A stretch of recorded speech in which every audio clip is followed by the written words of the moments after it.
Moi, j'ai une petite question sur l'automatisation. Qu'est-ce que, qu'est-ce qu'on peut automatiser dans un business ou qu'est-ce que tu mettrais en place comme automatisation pour commencer?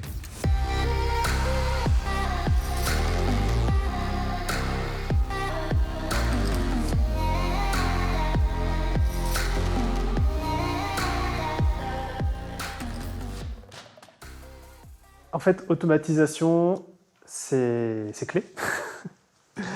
Et il y a des choses qui s'automatisent et il y a des choses qui ne s'automatisent pas ou très difficilement. Et je sais que des fois, on peut être tenté d'automatiser plein de choses parce qu'on voit le gain de temps, le côté machine, etc.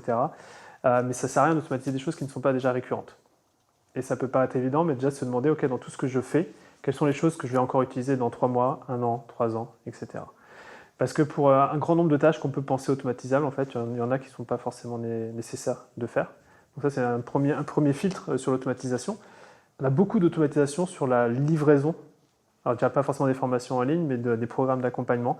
C'est-à-dire que dès qu'on a quelqu'un qui rentre dans le programme, on a énormément de déclencheurs et on passe par un outil qui s'appelle Zapier pour déclencher tout un tas de trucs. Trucs que l'on faisait à la main avant, du type l'email d'onboarding, l'email d'accueil, du type l'envoi du contrat, du type l'assignation à un coach. La première chose à faire, c'est vraiment de regarder toutes les tâches qui sont récurrentes et que tu fais. Et souvent, ce sont des tâches où soit tu es incompétent ou compétent. Et soit tu as le choix, soit tu l'automatises via la technologie, soit c'est quelqu'un qui le fait, à qui tu délègues.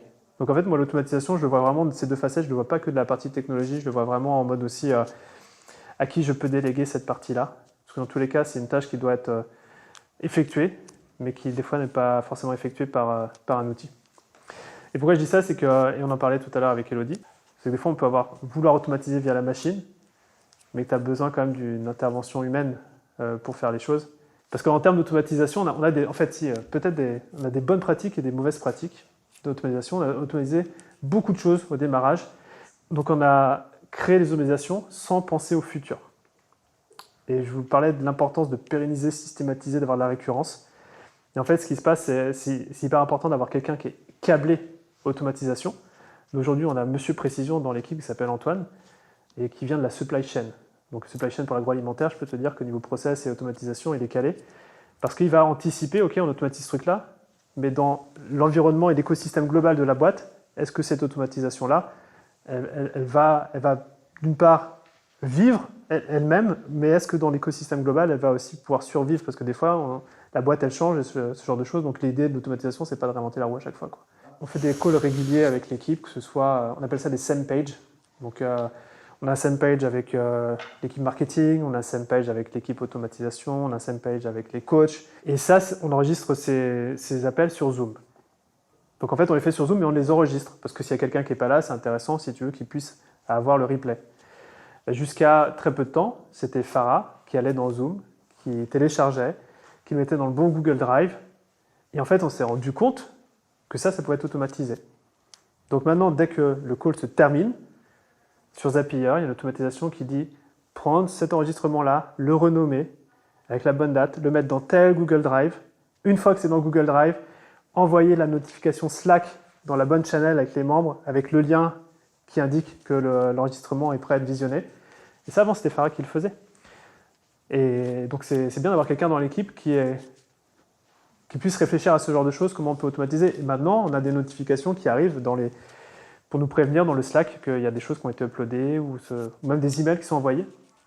On a plein de petits trucs comme ça. Ouais. Et moi, je suis curieux de savoir un peu les automatisations que vous avez, vous, ceux qui en ont mis en place. En termes d'automatisation, c'est surtout des trucs d'emailing. OK. Des séquences mail, Ouais. de la segmentation automatique, ça c'est un truc que j'essaie de faire maintenant.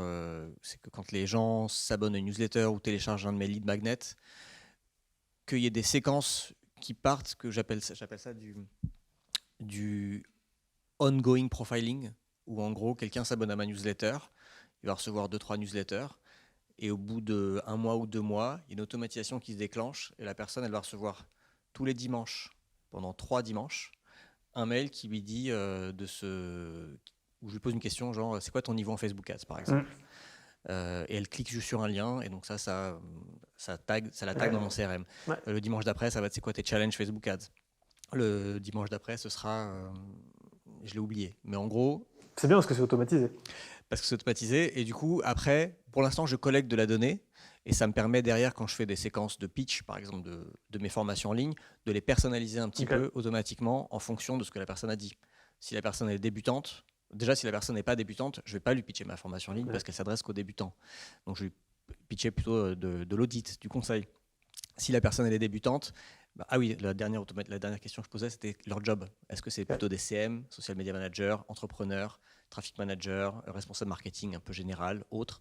Donc en fonction de leur job, je ne vais pas leur pitcher de la même manière. Parce que les besoins ne sont pas les mêmes. Pour un CM, tu vas apprendre à faire des Facebook Ads que pour un entrepreneur, par exemple.